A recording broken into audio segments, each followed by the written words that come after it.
ಯಾರ ಶಾಲೆಗೆ ಪೆನ್ ಇಲ್ಲ, ಪೆನ್ಸಿಲ್ ಇಲ್ಲ, ಪುಸ್ತಕ ಇಲ್ಲ ಅಂತಂದ್ರೆ ಕೊಟ್ಟು ಬಂದ್ಬಿಡ್ತಿದ್ದ ಸುಮ್ಮ. ನಾವು ಯಾರು ಕೊಟ್ಟು ಬಂದ್ರೆ ಸುಮ್ಮಿರ್ತೀವಿ ಅಂದ್ರೆ ನಮ್ಮ ಮಕ್ಕಳು ಈಗ ಸುಮ್ಮಿರ್ತೀವಿ. ಯಾರ ಒಂದು ಪೆನ್ ಯಾರಿಗಾರ ಕೊಟ್ಟು ಬಂದಾನ ಅಂತಂದ್ರೆ ಬೈಯಾಕ ಸ್ಟಾರ್ಟ್. ನೀ ಕುಬೇರ ಮಗನ ಮನ್ಯಾಗ ನಿಮ್ಮ ತಂದು ತಂದಿಟ್ಟ ನಾನು ದಾನ ಮಾಡ್ತೀಯನ, ಹೋಗಿ ಇಸ್ಕೊಂಬೋದ ಯಾರಿಗೆ ಕೊಟ್ಟಿ ಅಂತೀರೇನು? ಇಲ್ಲಪ್ಪ ನಾಳೆ ಇನ್ನೊಂದು ಕೊಟ್ಟು ಬರ ಅಂತ ಯಾರು ಕಳಿಸಿರೇನ ಅಂದೀವಿ ನಾವು? ಯಾರು ನಮಗ ಪಡ್ಕೊಂಡ್ ಸಹಾಯಕತ್ತೀವಿ ನಾವು. ದಾನ ಮಾಡ್ತಕ್ಕಂಥ ಗುಣನೇ ನಮಗಿಲ್ಲ. ಆದ್ರೆ ಶರಣ ಬಸವ 5ನೇ ವಯಸ್ಸಿನೊಳಗೆ ದಾನ ಮಾಡ್ತಕ್ಕಂಥದ್ದು ಕಲ್ತಿದ್ದ. ಹಾಲಯ್ಯ ಅಂತಕ್ಕಂಥ ಒಬ್ಬ ಬಡತನ ಕುಟುಂಬದಲ್ಲಿ ಹುಟ್ಟಿರ್ತಕ್ಕಂಥ ಕೂಸು 8 ವರ್ಷ ಇರ್ತದ. ಮನೆಯೊಳಗೆ ಏನು ಇದ್ದಿಲ್ಲ, ತಂದೆ ತೀರಿ ಹೋಗಿರ್ತಾನೆ. ದಿನಾಲು ಕೂಡ ಊರು ಹೋಗ್ಬೇಕು, ಜೋಳಿಗೆ ಹಾಕೋಬೇಕು, ಮನಿ ಬೇಡಬೇಕು. ಯಾರು ಕೊಟ್ರು ಯಾರು ಬಿಟ್ರು ಗೊತ್ತಿಲ್ಲ. ಊರು ಅಡ್ಡಾಡಿ ಒಂದಿಷ್ಟು ಭಿಕ್ಷೆ ಬಿಡ್ಕೊಂಡ್ ಬರ್ತಿದ್ದ. ಒಂದು ದಿವಸ ಎಷ್ಟೋ ಊರು ಅಡ್ಡಾಡ್ತಾನ, ಎಷ್ಟೋ ಮನಿ ಅಡ್ಡಾಡ್ತಾನ. ಅಡ್ಡಾಡಿ ಬಂದ್ರು ಕೂಡ ಅವನ ಜೋಳಿಗೆ ಒಳಗ ಕೇವಲ ಒಂದೇ ಒಂದು ರೊಟ್ಟಿ. ಅದೊಂದು ರೊಟ್ಟಿ ಒಂದು ಮನೆಗೆ ಬಂದ.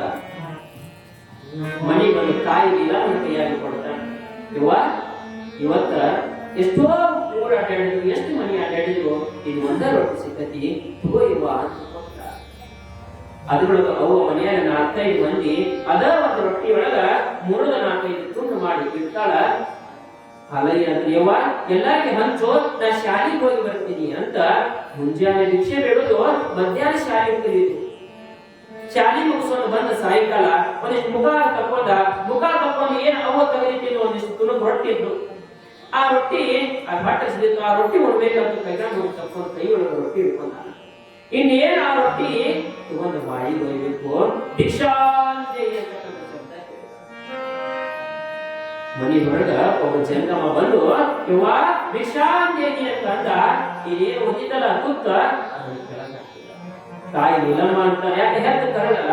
ತಾಯಿ ಅಂತಾಳ, ಅಲಯ್ಯ ಇಳಿದು ಒಂದೊಂದು ರೊಟ್ಟಿ ಸಿಕ್ಕತ್ ನಿನಗ, ನೀ ಏನಾರ ಅದನ್ನು ದಾನ ಮಾಡೀನಿ ಅಂತಂದ್ರೆ ನೀನ್ ಬರೀ ನೀರ್ ಕುಡಿದಿರ್ಬೇಕಾಗತ್ತ. ಆ ಜಂಗಮನಿಗ ಮುಂದಿನ ಮನೆಗೆ ಹೋಗ್ಬನ್ನಿ,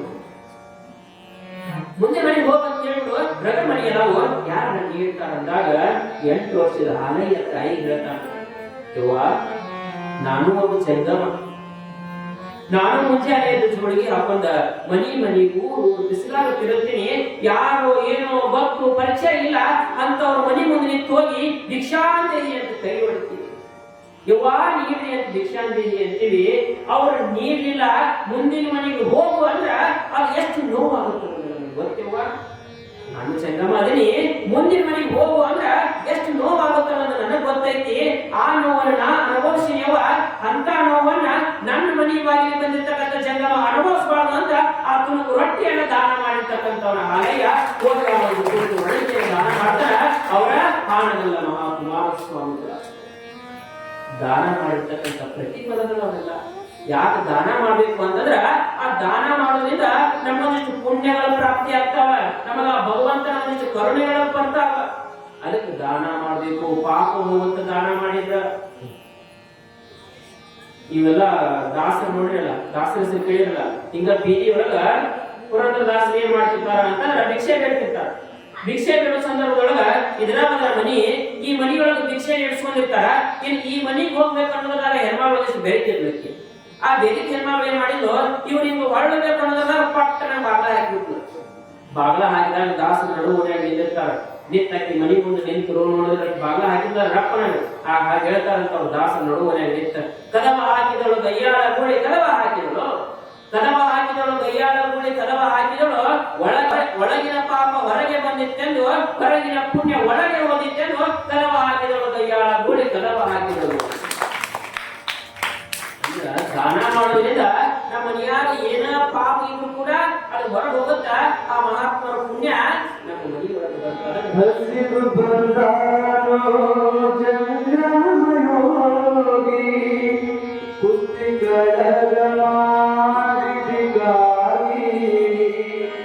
ಮುಂದಿನ ಮನೆಗೆ ಹೋಗಂತೆ ಸಾಗಿ ಮುಕ್ತಿನ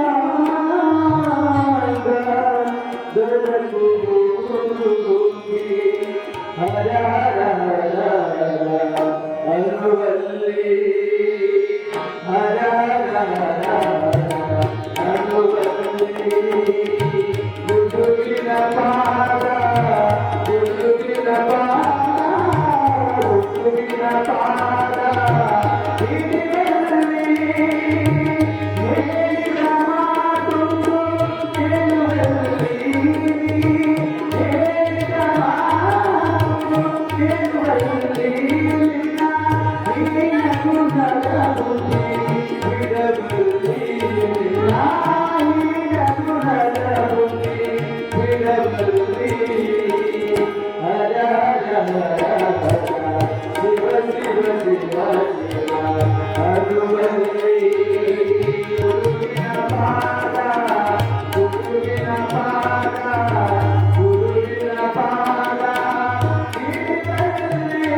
ದಿನಾಲೂ ಕೂಡ ಗುರುಗಳಿಗೆ ಶಾಲೆಗೆ ಹೋದ್ರೆ ಕೇವಲ ಅಲ್ಲಿ ಇರ್ತಕ್ಕಂಥ ಕಲಿತು ಬರ್ತಿರ್ಲಿಲ್ಲ ಶರಣಬಸವ.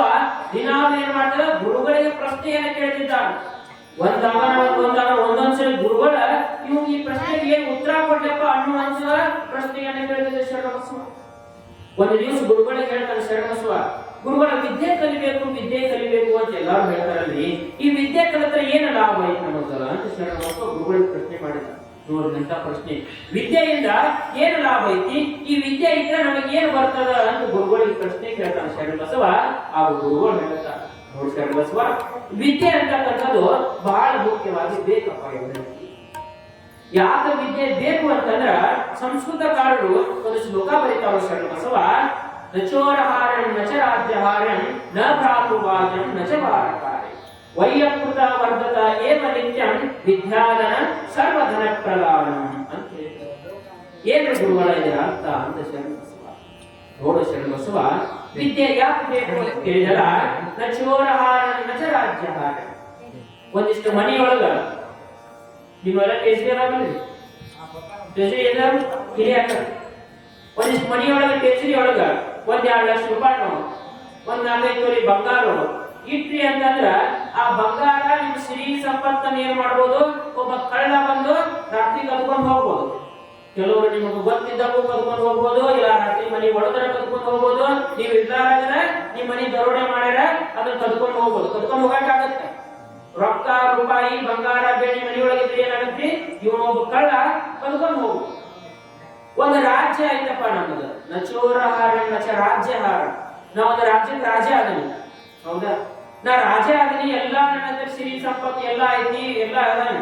ಆದ್ರೂ ಕೂಡ ನನಗಿಂತಲೂ ಕೂಡ ಇನ್ನೊಬ್ಬ ಪ್ರಬುದ್ಧವಾಗಿರ್ತಕ್ಕಂಥ ಬಲಶಾಲಿ ರಾಜ ಇದ್ದಂದ್ರೆ ಏನ್ ಮಾಡ್ತಾನ, ನನ್ನ ಸೋಲಿಸಿ ನನ್ನ ರಾಜ್ಯವನ್ನ ನನ್ನ ಸಂಪತ್ತನ್ನ ತನಗ ತಗೊಳ್ಬಹುದು. ಮನೆಯೊಳಗೆ ಅಣ್ಣ ತಮ್ಮ ಅಂತಿರ್ತಾರೆ, ಎಲ್ಲ ಮನೆಯೊಳಗೆ ಅಣ್ಣ ತಮ್ಮ ಇರತ್ತಾರೆ, ಹೌದ್ರಿ. ಅಣ್ಣ ತಮ್ಮ ಅದಾರಲ್ಲೂ ಕೂಡ ಅವ್ರೇನಪ್ಪ ಒಂದು ದೊಡ್ಡವರಾಗಿ ಮನೆಗೆ ಯಾರು ಅಂತಂದ್ರ ಮನೆಯಾಗ ಎಷ್ಟ ಆಸ್ತಿ ಐತಿ ಅಂದ್ರು ಕೂಡಿ ಇರಂಗಿಲ್ಲ, ಏನಾಗುತ್ತ ಬ್ಯಾರೆ ಅಕ್ಕರೆಲ್ಲೂ ಬ್ಯಾರಿ. ನಾವೆಲ್ಲ ಈಗ ಕೇಳಾಕಷ್ಟ ಚಂದ, ಏನು ರಾಮ ಲಕ್ಷ್ಮಣ ಭರತ 3 ಮಂದಿ ಕೂಡೇ ಇದ್ರು, ಪಂಚ ಪಾಂಡವರು ಕೂಡೇ ಇದ್ರು, ಕೌರವರು 100 ಮಂದಿ ಇದ್ರು ಕೂಡೇ ಇದ್ರು ಅಂತೆಲ್ಲ ಕೇಳ್ತೀವಿ. ಆದ್ರೆ ಈಗಿನ ಕಲಿಯುಗದೊಳಗ ಅದು ಸಾಧ್ಯ ಇಲ್ಲ. ಎಂತ ಅಣ್ಣ ತಮ್ಮ ಆದರೂ ಬ್ಯಾಡ್ ಆಗ ಆಗ್ತಾರ ನೋಡ್ರಿ. ರಾಮ ಲಕ್ಷ್ಮಣ ಭರತನ್ನು ಬಿಡ್ರಿ, ಪಂಚ ಪಾಂಡವರನ್ನು ಬಿಡ್ರಿ, ಕೌರವರಂದ್ರೆ ಯಾರಪ್ಪ, ಕೆಟ್ಟವರು, ಹೌದ್ರಿ. ಎಲ್ಲರ ಪಾಲಿ ಕೌರವರು ಅಂದ್ರೆ ಕೆಟ್ಟವರು, ದುಷ್ಟರವರು ಎಲ್ಲರೂ. ಹೌದಾ, 100 ಮಂದಿ ಇದ್ರು 100 ಮಂದಿ ದುಷ್ಟರು. ಆದ್ರೆ 100 ಮಂದಿ ದುಷ್ಟರದಾರಂದ್ರೂ ಕೂಡ ಅವ್ರು ಎಂದೂ ಬ್ಯಾರೆ ಆಗಲಿಲ್ಲ, ಹೌದಾ, ಅವ್ರು ಎಂದು ಬ್ಯಾರೆ ಆಗಲಿಲ್ಲ, ಅವರು ದುಷ್ಟರಾದ್ರೆ ನಾವು ಇಬ್ಬರಿದ್ರು ಕೂಡ ಮನೆಯೊಳಗೆ ಏನ್ ಮಾಡ್ತೀವಿ, ಅಣ್ಣ ತಮ್ಮ ಬ್ಯಾರೆ ಆಗ್ತೀವಿ. ಅದು ಹೆಂಗ ಬ್ಯಾರೆ ಆಗ್ತೀವಿ, ಮನೆಯಾಗ ಬ್ಯಾರೆ ಮಾಡುವ ಸಂದರ್ಭದೊಳಗ ಒಂದ್ ಹಳಿ ಒಲಿಕಿತ್ತಂದ್ರೂ ಕೂಡ ಏನ್ ಮಾಡ್ತೀವಿ, ಅದ್ರೊಳಗ ಅರ್ಧ ನನಗ ಅರ್ಧ ನಿನಗ. ಹರದ ಜಮಖಾನ ಹರಕ ಕಂಬಳಿ ಇದ್ರು ಕೂಡ ಅರ್ಧ ನನಗ ಅರ್ಧ ನಿನಗ, ಇಷ್ಟು ಬ್ಯಾರೆ ಆಗ್ತೀವಿ ಅಣ್ಣ ತಮ್ಮ ಆದವ್ರು. ಈಗ ಅಣ್ಣ ತಮ್ಮ ಆಗಿ ಎಷ್ಟೋ ಮಂದಿ ತಂದೆ ತಾಯಿನೂ ಬ್ಯಾರೆ ಮಾಡ್ತಾರ. ಅದಕ್ಕೆ ಹೇಳಿದ್ರು ನ ಪ್ರಾತುವಾಜಂ ನಚ ಭಾರಕಾರೆ. ಒಂದಿಷ್ಟು ಎಲ್ಲಾರು ಮುಂದೆ ನೀವು ಒಂದಿಷ್ಟು ನಾವು ರೊಕ್ಕ ತಗೊಂಡಿವಿ ಅನ್ಕೋರಿ, ಒಂದು ರೊಕ್ಕ ಒಂದು ಗಂಟೆ ಕೊಟ್ಟು ಒಂದು 10 ಕೆಜಿ ನಿಮ್ ತಲೆ ಮೇಲೆ ಬರೆಸ್ತೀವಿ. ಎಷ್ಟು ದೂರ ಹೋಯ್ತೀವಿ ನೀವು ಅದನ್ನ, ಬಹಳ 1 ಕಿಲೋಮೀಟರ್ ಹೋಗಿರಿ, ಹೌದಾ. ಮುಂದೆ ರೊಕ್ಕನಾದ ಒಂದು ಏನಾಗುತ್ತೆ, ನಮ್ ತೆರಿಗೆ ಅದು ಬಾಳ ಅನಿಸ್ತದೆ. ಹೋದಾಗ ತೆರಿಗೆ ವಜ್ಜೆ ಅನಿಸ್ತಲ್ಲ, ಹೌದಿಲ್ರಿ. ನಮ್ಗೆ ಏನ್ರಿ ಅದಕ್ಕೆ ಹೇಳಿದ್ರು, ರೊಕ್ಕ ಆಸ್ತಿ ಅಂತಸ್ತು ಮನೆಯಾಗಿದ್ರೆ ಒಬ್ಬ ಕಳ್ಳ ಕಳ್ಳತನ ಮಾಡ್ತಾನ. ರಾಜ್ಯ ಇತ್ತಂದ್ರ ಆ ರಾಜ್ಯವನ್ನು ಕೂಡ ಇನ್ನೊಬ್ಬ ರಾಜ್ಯ ಅಪಹರಣ ಮಾಡ್ತಾನ. ನಮಗ ಆಸ್ತಿ ಅಂತಸ್ತಿ ಇತ್ತಂದ್ರ ಬ್ಯಾರೆ ಮಾಡುವಾಗ ನಿನಗ ಅರ್ಥ ಇರ್ಲಿ ನನಗ ಅರ್ಥ ಇರ್ಲಿ ಅಂತಾರ. ಆದ್ರೆ ವಿಚಾರ ಮಾಡ್ರಿ, ಇಷ್ಟೆಲ್ಲಾ ಮಾಡಿದ್ರು ಕೂಡ ನೀ ಇದನ್ನ ತಗೋಪ್ಪ, ನೀ ಹೊಲ ತಗೋ ಅಂತಾರ. ಆದ್ರೆ ನಿನ್ ತೆರೆಯೊಳಗಿರ್ತಕ್ಕಂಥ ವಿದ್ಯೆ ಕೊಡಂತ ಯಾರು ಅಂತಾರ ಅರ್ಥ ಭಾಗ ಮಾಡಕ್ ಆಗುತ್ತ ನಿಮ್ಮಿದ್ದೆ, ವಿದ್ಯೆ ಭಾಗ ಮಾಡಕ್ ಆಗಂಗಿಲ್ಲ. ಹೊಳೆ ನಾವು ಭಾರ ಆಗಿರ್ತಕ್ಕಂಥ ಎಷ್ಟು ಭಾರ ಆಗತ್ತ ಅದ್ ನಮ್ಗೆ ಭಾರ ಅನಿಸ್ತದ. ರೊಕ್ಕ ಇದ್ರು ಕೂಡ ತೆರೆ ಮೇಲೆ ಹೊತ್ಕೊಂಡ್ರೆ ಭಾರ ಅನಿಸ್ತದ. ಆದ್ರೆ ನಾವ್ ಎಷ್ಟು ತುಂಬುತ್ತೀವಿ ಎಂದೂ ಭಾರ ಆಗದೇ ಇರ್ತಕ್ಕಂಥ ವಸ್ತು ಯಾವ್ದಂತ ವಿದ್ಯೆ ಅಂತಕ್ಕಂಥದ್ದು ಎಂದೂ ನಮ್ಮ ತೆರಿಗೆ ಭಾರ ಆಗಂಗಿಲ್ಲ. ನಮ್ಗೆ ಎಷ್ಟ ಐತಿ ಅಂದ್ರೆ ನಾವು ಖರ್ಚು ಮಾಡ್ಕೋತ ಹೋದಾಗ ರೊಕ್ಕ ಏನಾಗತ್ತೆ, ಸೌಕೋತ್ ಹೋಗುತ್ತೆ, ಹೆಚ್ಚು ಸೌಕೋತ್ ಹೋಗಂಗಿಲ್ಲ, ಹೌದಾ. ಹೋದಾದ್ರೆ ನೀ ಎಷ್ಟು ಖರ್ಚು ಮಾಡ್ತಿ, ಎಷ್ಟು ಜನ ಕಲಿಸ್ತಿ ಅಷ್ಟು ಹೆಚ್ಚಾಗತ್ತದು. ಅದು ವಿದ್ಯೆ ನೀ ಎಷ್ಟು ಖರ್ಚು ಮಾಡ್ತಿ ಅದ್ರ ಡಬಲ್ ಅದು ಹೆಚ್ಚಾಗ. ಅದಕ್ಕೆ ಹೇಳಿದ್ರು ಅವರು, ನಚೋರಾರ ನಚರಾಚಾರ ನ ಪ್ರಾಪುಬಾಧ ನಚವಾರಗಾರ ವೈಯಕ್ತ ವರ್ಗತ ಏವ ನಿತ್ಯಂ ಸರ್ವಧನ ವಿದ್ಯಾಧನಂ ಸರ್ವಧನ ಪ್ರಧಾನ. ಎಲ್ಲಾ ಆಸ್ತಿಯೊಳಗ ಎಲ್ಲಾ ಸಂಪತ್ತಿನೊಳಗ ಎಲ್ಲರಿಗಿಂತ ಶ್ರೇಷ್ಠವಾಗಿರ್ತಕ್ಕಂಥದ್ದು ಯಾವುದು ಅಂತಂದ್ರೆ ಅದು ವಿದ್ಯೆ ಅಂತಕ್ಕಂಥದ್ದು ಶ್ರೇಷ್ಠವಾಗಿರ್ತಕ್ಕಂಥದ್ದು ಅಂತ ಶರಣ ಬಸವಣ್ಣಿಗೆ ಗುರುಗಳು ಉತ್ತರ